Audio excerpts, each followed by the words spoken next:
Dieu. Nous bénissons le Seigneur. C'est vraiment une joie de nous avoir. Vous savez, nous devons être excités lorsque nous venons dans la maison de Dieu. C'est là que Dieu déverse sa joie, c'est là que Dieu déverse ses faveurs, c'est là que Dieu déverse sa bénédiction. Je veux vraiment nous amener à réaliser que lorsque Dieu entre dans une vie, ce n'est pas pour venir faire du spectacle. Amen. Dieu vient véritablement nous porter et nous encourager. Et ce mois de juillet, je voulais commencer un thème que nous allons terminer jusqu'à la fin du mois de juillet, être un fils, une fille de Dieu. Amen, c'est le grand thème. Et je vais toucher un peu quelques petits points dans ce grand thème, être un fils ou une fille de Dieu. Amen. C'est important ce thème. C'est une série que je vais commencer, donc qui va nous amener à comprendre ce que Dieu attend de nous en tant que fils, en tant que fille, et comment expérimenter la joie d'une fille, d'un fils. Cette série va nous amener aussi à comprendre ce que nous entendons par l'évangile du salut et l'évangile du royaume. Vous savez, c'est important que nous comprenions ça, que lorsqu'on regarde l'Église en général, nous vivons en réalité un évangile de salut.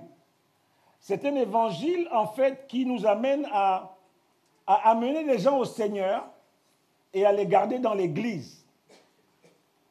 Nous leur donnons le nécessaire pour être réconciliés avec Dieu, mais lorsque nous voyons, c'est un évangile souvent dans lequel nous ne sommes pas productifs.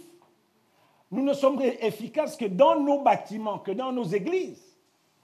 Et le Seigneur veut nous amener à aller un peu plus loin, à sortir de l'église bâtiment et à comprendre que lorsque nous venons au Seigneur, le Seigneur a mis quelque chose en toi.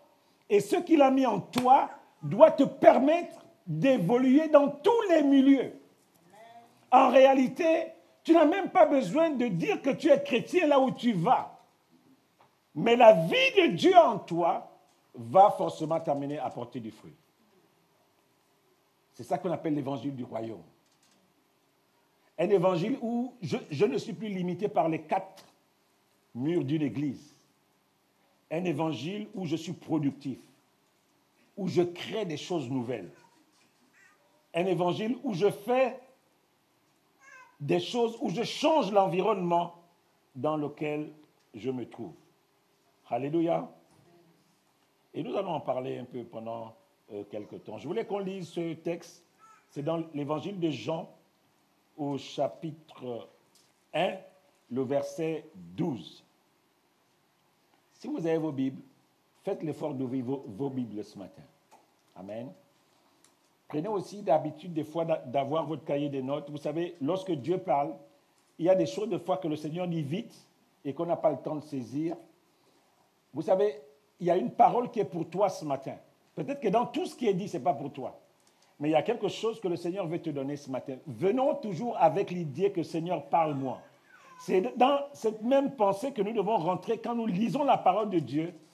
Chercher une parole qui va nous amener la vie. Amen. Une parole qui va nous amener le réconfort, la paix, la joie. Alléluia. Il est écrit au verset 12 de Jean, chapitre 1, mais à tous ceux qui l'ont reçu, à ceux qui croient en son nom, elle a donné le pouvoir de devenir enfants de Dieu. La parole, le Seigneur Jésus, à tous ceux qui l'ont reçu, à tous ceux qui croient en son nom, il a donné le pouvoir de devenir enfant de Dieu. Est-ce que quelqu'un peut me définir ce que c'est un enfant ce matin? Est-ce qu'un chaud peut se lever ce matin? Il peut me définir ce que c'est un enfant.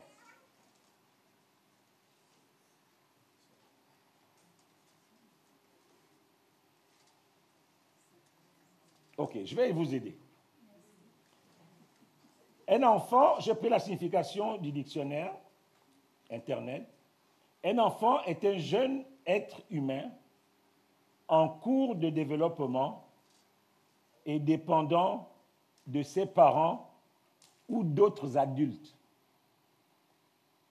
Un enfant est un être humain en cours de développement et dépendant de ses parents ou d'autres adultes. Ça veut dire qu'un enfant, en réalité, et j'aime bien cela, est appelé à grandir, est appelé à se développer. On n'est pas appelé à être enfant toute notre vie. Ça veut dire que dans l'enfant, il y a quelque chose, lorsqu'il se met sous l'autorité de ses parents, sous l'autorité des personnes qui sont équipées pour l'accompagner, l'enfant est appelé à grandir. S'il demeure un enfant ou s'il a l'apparence d'un enfant pendant longtemps, on va dire que c'est quelqu'un de bizarre. Il a 12 ans, mais lorsqu'on le voit, il a les mimiques d'un enfant, il a le comportement d'un enfant. Ça pose un problème sérieux. Ça veut dire qu'on va consacrer plus de temps auprès de cet enfant pour l'aider. Et donc, en tant qu'enfant de Dieu, nous sommes appelés à grandir. Mais à grandir pour devenir quoi?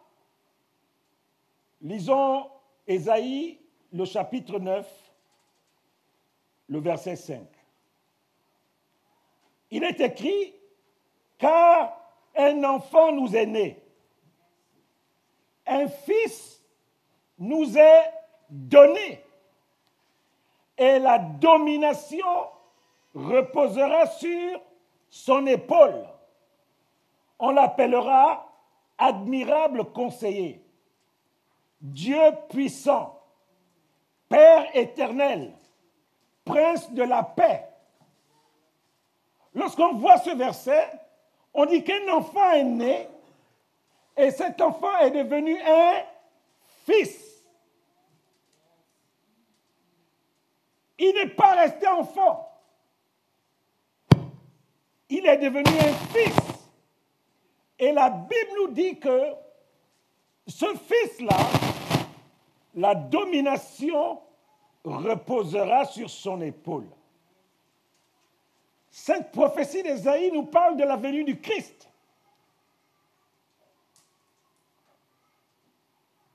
La Bible déclare dans Jean 11, 35 que Jésus croissait de l'enfant, il croissait en stature, en grâce, devant Dieu et devant les hommes. Il n'est pas resté enfant. Il est devenu un fils. On va comprendre ce que c'est un fils ou une fille tout à l'heure. Il est devenu un fils. Un enfant ne peut pas être donné comme un don. C'est le fils qui est donné. Et nous allons voir pourquoi le fils est donné. Pour transformer, pour changer, pour équiper. Pourquoi cette notion de fils vient apparaître dans ce verset? Un enfant est né, mais c'est un fils qui nous est donné. Alléluia. Lisons le passage de Hébreux 11, les versets 24 à 27. Nous allons quelque part. Alléluia. Nous allons quelque part. Saint-Esprit, aide-nous ce matin. La Bible nous dit quoi dans Hébreux 11, les versets 24 à 27? On nous dit que c'est par la foi que Moïse, devenu grand, refusa d'être appelé fils de la fille de Pharaon. Vous savez que Moïse avait été recueilli par la fille de Pharaon dans cette corbeille qui était sur l'eau. Il était légalement l'enfant de la fille de Pharaon. La Bible nous dit que devenu grand, Moïse a refusé le statut de fils de la fille de Pharaon. Et nous allons comprendre pourquoi. Pourquoi il avait refusé ce statut? Il aimait mieux être maltraité avec le peuple de Dieu plutôt que d'avoir pour un temps la jouissance du péché. Il regardait l'opprobre de Christ comme une richesse plus grande que tous les trésors de l'Égypte. Pourquoi? Parce que ses yeux étaient fixés sur la récompense éternelle. C'est par la foi qu'il quitta l'Égypte sans avoir peur, sans être effrayé de la colère du roi. Comment? Car il se montra ferme, comme voyant ce qui est invisible. Il y a quelque chose que nous sommes en train de comprendre ici. La Bible déclare que c'est par la foi que Moïse refuse le statut de fils de la fille de Pharaon. La Bible dit que Moïse était devenu grand. Alléluia! Il avait quitté le statut d'enfant, il avait grandi, il pouvait prendre du recul. Et quand il regarde,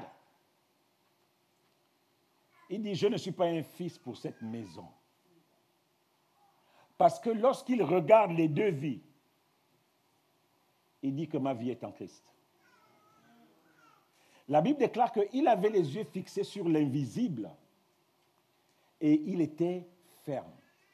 C'est un peu comme si aujourd'hui, le fils de l'homme le plus puissant de la terre, il décide, le fils de Joe Biden, il décide que maintenant, Papy Joe, comme on l'appelle en Amérique, j'ai grandi, je refuse le statut de ton fils, d'être appelé ton fils.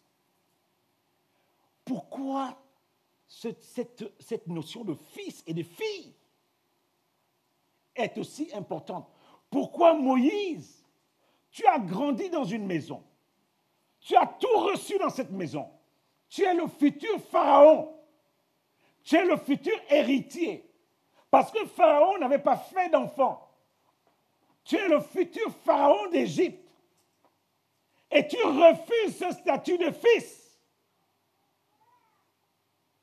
pour aller être maltraité avec le peuple de Dieu. Dans le contexte biblique, le fils, il porte en lui les caractéristiques de son père. C'est lui qui est appelé à reproduire ce que son père est.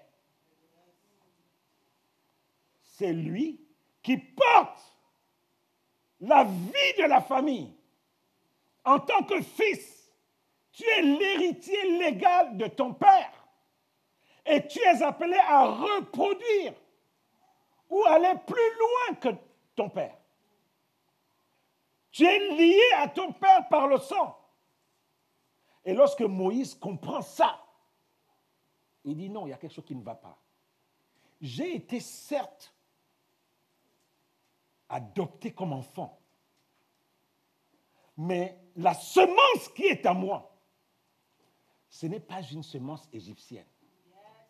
J'ai bénéficié certes des avantages de l'Égypte, mais ce qui est en moi, ce qui doit se reproduire, n'est pas de l'Égypte. Je ne peux pas accepter le statut de fils que l'Égypte veut me donner. Je ne peux pas accepter le statut de fille que l'Égypte veut me donner. Le Seigneur parle à quelqu'un ce matin. Il y a des gens qui ont accepté le statut de fils. et de filles que le monde veut vous donner. Moïse, lorsqu'il regarde, il fait le tour. La Bible déclare que le peuple de Dieu était maltraité en Égypte. La Bible dit que Moïse a vu l'avantage de se mettre du camp des Israélites. Il a vu ce qu'il perdait en refusant d'être appelé fils. Il n'a pas commencé à faire des compromis en disant, bon, quand je vois quand même ce qu'il y a dans la maison, je vais garder mon statut de fils de la fille de Pharaon et ça va m'aider de l'autre côté. Ça ne marche pas. Parce que Moïse avait compris que le fils porte la vie de son père. Et que donc, s'il acceptait d'être fils de la fille de Pharaon, ce qui devait découler de lui, c'est l'héritage de Pharaon. Amen. Il comprend que s'ils acceptent ce statut de fils, je ne peux pas jouer le double jeu. À la fois, je suis un peu égyptien quand j'ai des besoins et je suis un peu israélite quand j'ai des besoins. À un moment donné de sa vie, Moïse devait se positionner. Ce mois, nous allons parler de ce que ça veut être une fille ou un fils de Dieu. Je vais changer le micro, Caleb.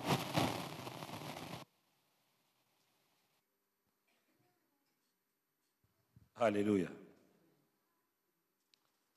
Moïse avait compris. Dans la Bible, le fils, c'est celui qui porte la semence du Père.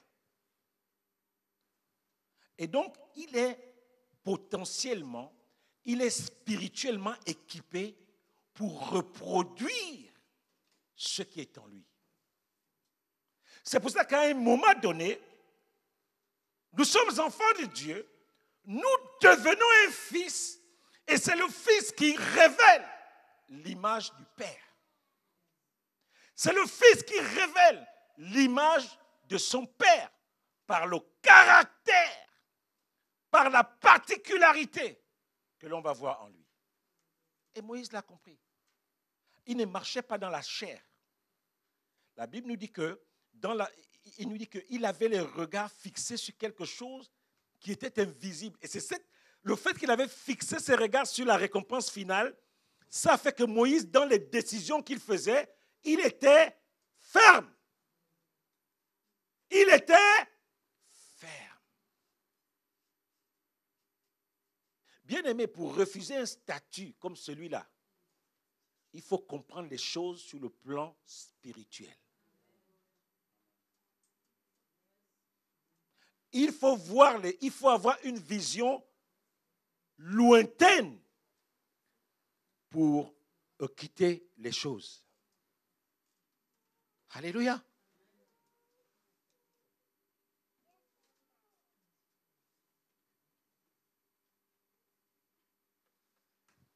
La Bible dit qu'il aimait mieux être maltraité avec le peuple de Dieu que d'avoir pour un temps la jouissance du péché. Il regardait le propre de Christ. Ça veut dire que le fait quelquefois que notre statut de chrétien, quelquefois peut nous fermer des portes. Notre statut de chrétien, le fait de se positionner comme un fils de Dieu, par rapport à ce monde, c'est quelque chose qui quelquefois peut nous pénaliser. Mais il dit qu'il regardait cela comme une richesse plus grande que toutes les richesses de l'Égypte. Chaque mot a son sens. Il regardait ça comme une richesse plus grande que les trésors de l'Égypte. Car ses yeux étaient fixés sur quoi? Sur la récompense éternelle. Qu'est-ce qu'il fait? Il se positionne différemment. Il quitte l'Égypte. Première chose, il n'est pas effrayé. Il n'a pas peur de ce que son positionnement va lui coûter. il se montre ferme. Pourquoi il est ferme? Parce que là où il a mis ses yeux, la Bible dit qu'il regarde, il voyait celui que tout le monde ne voit pas. Il avait les yeux fixés sur celui qui était invisible. Pas invisible pour lui, mais invisible aux autres. Je crois que les amis d'enfance sont venus voir Moïse et ont dit, mais qu'est-ce que tu es en train de faire? Les enfants des princes de l'Égypte avec qui ils jouaient ensemble, avec qui ils ont grandi.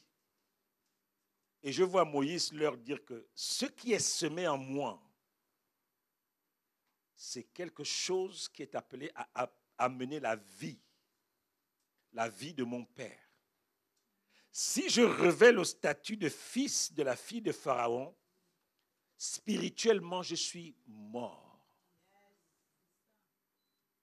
Vous savez, Moïse aurait pu rester dans son positionnement d'Égyptien et de temps en temps faire des petits biens aux Israélites.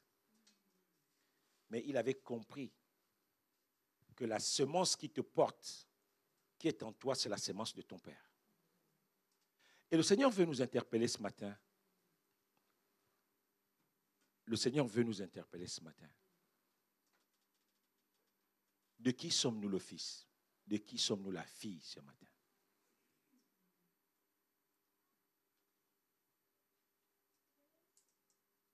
Parce que le fils porte la semence de son père.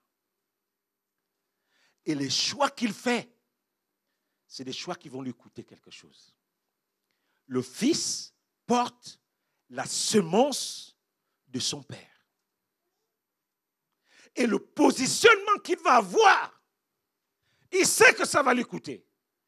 Mais il sait que son père est grand. Et s'il décide de travailler avec la semence de son père, il sait que ce sera glorieux. Il sait qu'il ne sera pas déçu. La Bible dit qu'il est ferme dans ses choix. Il n'a pas peur. Il n'a pas peur. Et bien aimé, ce matin, si nous acceptons ce premier principe que je vous dis ce matin, accepter le principe que lorsque je me positionne en tant que fils, la semence qui a été semée en moi, dans le sens que je suis devenu un enfant de Dieu, cette semence m'amènera à devenir un fils. Cette semence, cette capacité que Dieu t'a mis en tant qu'enfant de Dieu va t'amener dans un positionnement de fils. Alléluia. Va t'amener dans un positionnement de fils. La Bible déclare que Moïse était devenu grand. Il était devenu grand lorsqu'il s'est positionné en tant que fils. Il avait grandi. Il avait analysé. Il avait commencé à comprendre les choses. Il avait décidé de donner un sens à sa vie. Il y avait des avantages à rester égyptien. Il y avait des avantages à être le futur héritier du trône. Moïse était enfant. Il grandissait dans la maison de Pharaon avec les féticheurs, les magiciens, les sorciers de Pharaon. Et ils étaient tous contents que voilà, on a trouvé notre futur Pharaon. Mais Dieu avait un programme pour Moïse. Pendant qu'il grandissait, les choses ont commencé à bouger en lui. Et son positionnement a commencé à changer. Parce qu'il comprenait que ce qui était au fond de lui, c'était plus grand que les trésors de l'Égypte. Je ne sais pas comment tu vois Dieu ce matin. Vous savez, ça me fait mal lorsque je vois le positionnement des enfants de Dieu. Lorsque je vous dis qu'un chrétien a toujours de l'avance sur tout le monde. Si vous décidez de faire de Dieu votre compagnon, vous ne serez pas un religieux. Vous ne serez pas un religieux. Parce que Dieu veut vous amener au-delà simplement du fait de vous donner des miettes. Dieu veut vous amener à avoir de vraies victoires. Si Moïse n'avait pas eu ce statut, s'il n'avait pas pris ce statut, il n'aurait pas connu l'expérience de la mer Rouge. Il n'aurait pas connu l'expérience de la manne dans le désert. Il n'aurait pas connu l'expérience du mont Sinaï. Il n'aurait pas vu Dieu face à face. Le prix que tu payes est proportionnel à la marche que tu fais avec Dieu. Le prix que nous payons est proportionnel à notre marche à la gloire dans notre marche avec Dieu. Il y a des gens, ils ne sacrifient rien et ils veulent que Dieu se mouille pour eux. Bien-aimés, la grâce, l'enseignement sur la grâce nous trompe beaucoup. Parce que la Bible nous dit aussi que l'amitié de Dieu est pour ceux qui le craignent. Donc ce verset vient nous mettre un peu en difficulté par rapport à la grâce. Tu mouilles le maillot pour Dieu, Dieu se mouille pour toi. Lorsque Moïse se retrouve en difficulté, il n'a même pas besoin de parler à Dieu. Hein. Il dit, Dieu, moi c'était bien là-bas en Égypte, mais je me suis positionné pour toi. Dieu est obligé de mouiller ce maillot, est obligé de courir pour Moïse. Parce qu'il sait le prix que Moïse a payé. Je vais encourager quelqu'un ce matin qui hésite entre la consécration à Dieu et les amitiés et des relations peut-être que Dieu te demande de couper depuis longtemps, mais tu as du mal, tu te dis, mais si tu coupes ça, comment tu vas faire pour vivre? Je veux nous garantir ce matin que Dieu est toujours le meilleur choix. Moïse, il avait les regards fixés sur Dieu. Il avait les regards fixés sur Dieu. Son regard n'était pas dans tous les sens. Il avait accordé sa vision avec Dieu. Et rien ne l'a perturbé. Un fils, quand tu acceptes le statut de fils, tu vas te positionner différemment. Fermons nos yeux, je veux que nous puissions prier ce matin.